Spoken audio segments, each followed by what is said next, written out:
हाँ जी, yes sir. Screen सभी साथियों को दिख रही है, आवाज़ हमारी क्लियर है? Yes sir, yes sir. चलिए, थैंक यू। देखिए, कल हम लोगों ने पीवी शैली पे बायोग्राफी डील करी थी, कुछ उनके इम्पोर्टेंट वर्क्स पढ़े थे।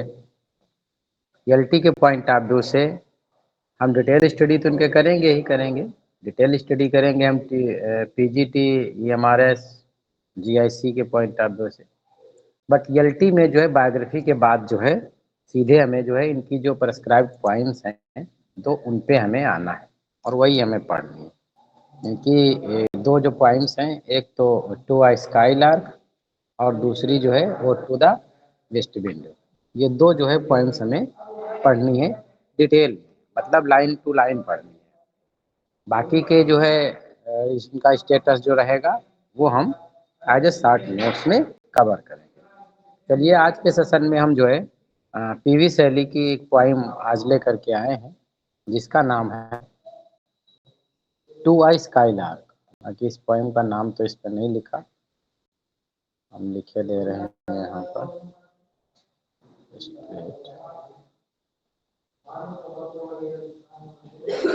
पोइम का नाम है टू, टाइटल है चूंकि कैपिटल से होगा, आ स्काई लार्क, ये टाइटल है। इस पोइम को जो है हम पढ़ेंगे। देखिए, पोइम ये इम्पॉर्टेंट है, कुछ इसके फीचर्स से भी क्वेश्चन बन जाते हैं, तो उसकी थोड़ी चर्चा कर लें। हम देख लेते हैं कहाँ जगह वही खाली है। हाँ, यहाँ जगह खाली है, यहीं की बात कर लेते हैं। देखिए, ये पोइम जो है शैली की पोइम जून 1820 में आती है और ये जो इनका एक वर्क आता है प्रोमेथियस अनबाउंड, उसके साथ में पब्लिश होती है। और इसके जो पब्लिशर होते हैं प्रोमेथियस अनबाउंड के, वो चार्ल्स एंड जेम्स कैलर होते हैं। लिख दे रहा हूँ, चार्ल्स एंड जेम्स, ये जो है पब्लिशर है। ये प्रोमेथियस अनबाउंड के पब्लिशर हैं और प्रोमेथियस अनबाउंड के साथ ही जो है ये हमारी जो पोइम है टू अ स्काई लार्क, ये पब्लिश होती है। जस्ट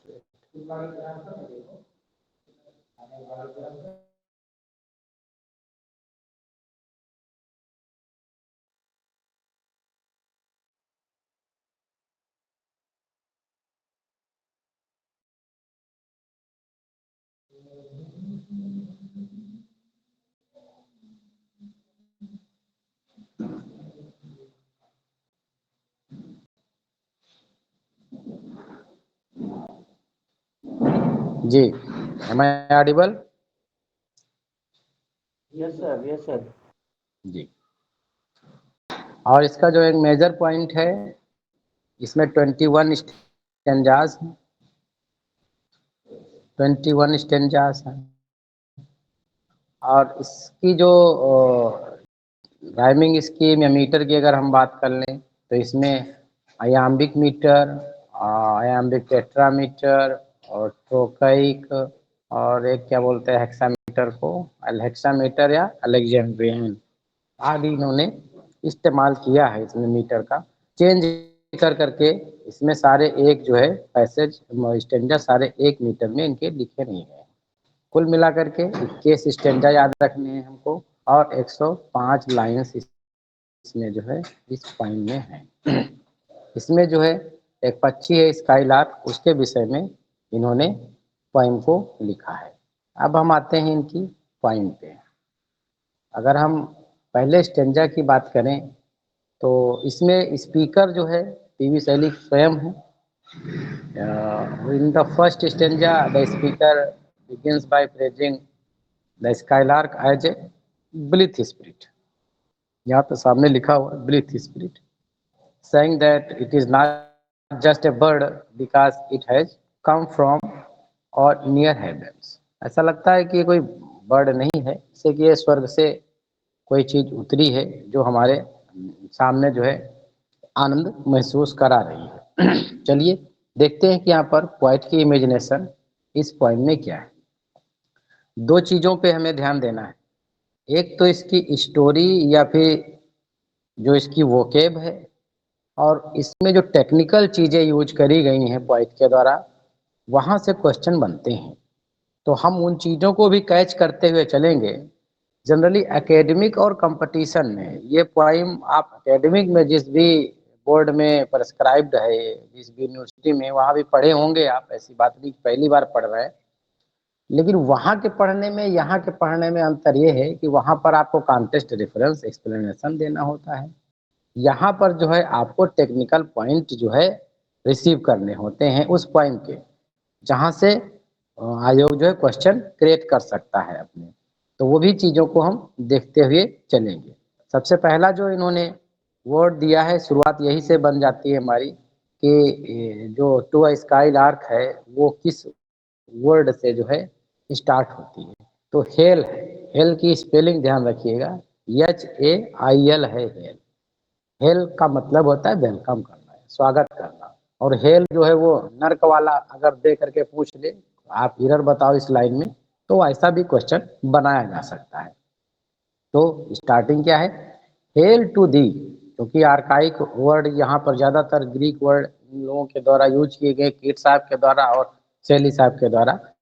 दी का मतलब you, hail to you, hail to thee, तुम्हारा स्वागत है। किसका?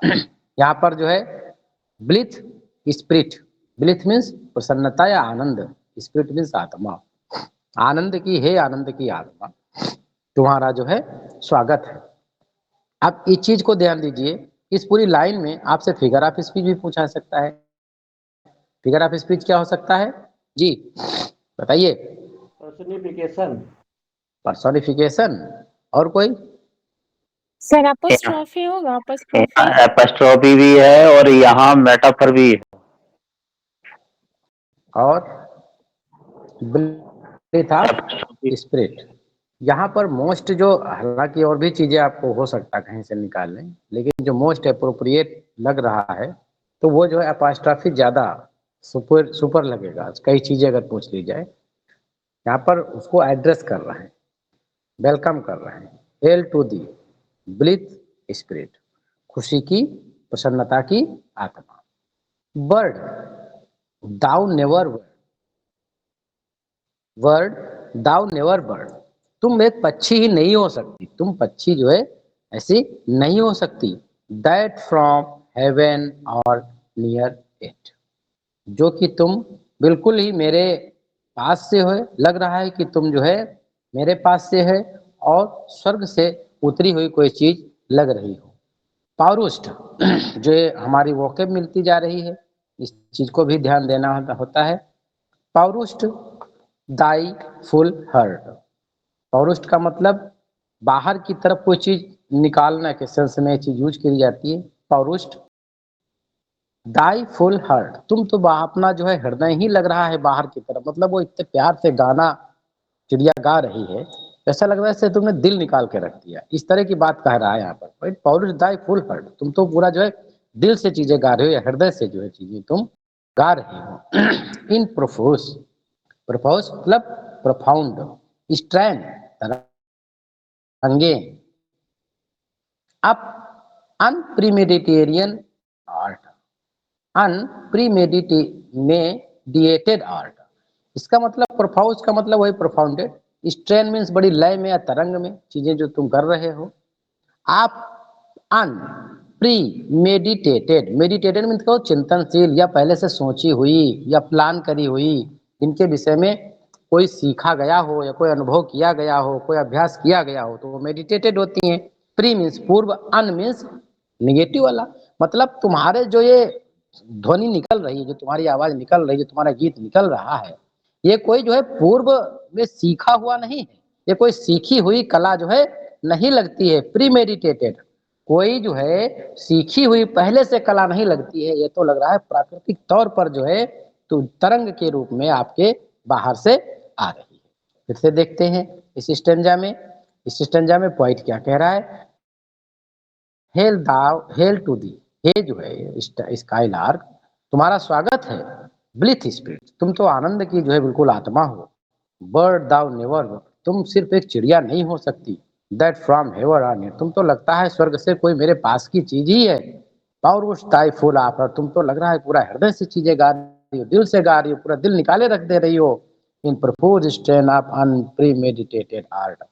ये जो हमारा लास्ट वाली लाइन है ये इंपॉर्टेंट हमारे लिए हो सकती है, अनप्रीमेडिटेटेड आर्ट, इतना जो है आपसे ये पूछा जा सकता है कि ये किस जो है पोइम का फ्रेज है, जैसे कि कई पोइम के फ्रेजेस टिंटन अबे के एज इट इज जो है टीजीटी में आपको देखने को मिलते हैं, और एलटी तो बिल्कुल पोइम के अंदर से सवाल ही बनाता है तो ये आपके लिए इंपॉर्टेंट हो सकता है। तो लास्ट वाले में क्या कह रहे हैं, ऐसा नहीं लगता कि जो तुम्हारा गीत है वो पहले से कोई सीखी हुई कला के रूप में आया है या सीख करके तुम गाना गा रहे हो, ये तो लग रहा है कि पूरे तरह से तुम जो नेचुरली जो है तुम्हारे आत्मा से तुम्हारे दिल से चीजें निकली हुई ये आवाज है।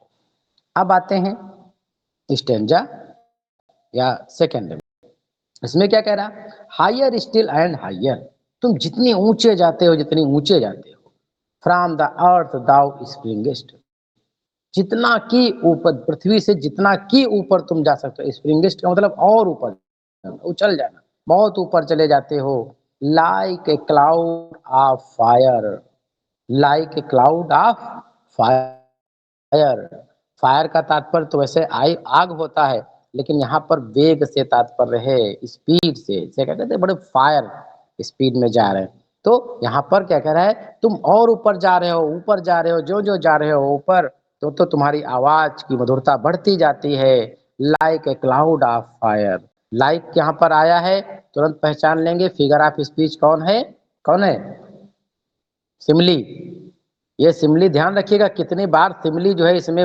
फिगर ऑफ स्पीच यूज की गई है, बहुत बार सिमली यूज करी गई है, तो ये 1 नंबर का है, गिनिएगा कितनी बार है simile, like a cloud of fire जैसे कि बादलों की गति होती है, स्पीड होती है, इस तरह से तुम जो है ऊपर की तरफ उड़ान भर रहे हो, the blue deep thou wingest, the blue deep thou wingest, wingest का मतलब ऊपर, दाउ मीन्स तुम्हारा, डीप मीन्स जो है गहरा, ब्लू मीन्स नीला, इसका तात्पर्य एक है कि तुम्हारा जो गहरा नीला विंग्स जो तुम्हारी उड़ान है, मतलब आसमान में जो तुम उड़ रहे हो, आसमान नीला होता है, ऊपर जो आसमान में गहरे आसमान में तुम ऊपर उड़ रही हो, एंड सिंगिंग स्टिल और तुम अब भी गाते हो, ये बहुत इंपॉर्टेंट है, आगे देखिएगा line, and singing still dust और सोर मीन्स उड़ते हुए, एंड सोरिंग यूर सिंगेस्ट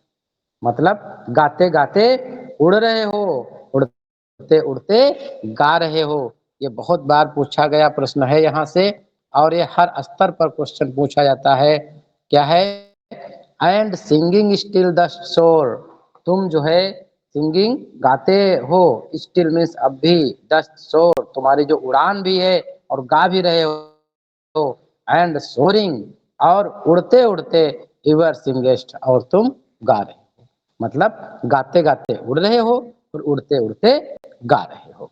तो ये जो लास्ट वाली लाइन है ये हेक्सामीटर और अलेक्जेंडरियन लाइन जो है इनकी है, बाकी ऊपर वाली जो लाइन है ट्रोकाइक अयाम्बिक टेट्रामीटर और में ये सारी चीजें लिखी गई हैं। तो इसमें का दोबारा से देख लेते हैं, higher still and higher still, higher still and higher, अब भी तुम ऊपर जितनी भी उड़ान बढ़ सकते हो, फ्रॉम द अर्थ पृथ्वी से, स्प्रिंगेस्ट और ऊपर, like a cloud of fire जैसे कि बादलों का वेग होता है, जो बादल बड़ी तेज से दौड़ते हैं आसमान में, द ब्लू डीप दाउ विंगेस्ट और जो तुम्हारी उड़ान है वो नीले आसमान गहरे रंग में ऊपर तक के जा रही है, and singing a still thou still dost soar और तुम जो है गा रहे हो, मतलब गाते गाते स्टिल डस्ट शोर और उड़ रहे हो, एंड सोरिंग यूर सिंगेस्ट और उड़ते उड़ते गा रहे हो। यहाँ पर जो वोकेब निकल के हमारी आ रही है शोर, शोर का मतलब यहाँ पर उड़ना होता है, यहाँ पर सोरिंग कंटिन्यूसली दिखाया गया है, सिंगिंग गाना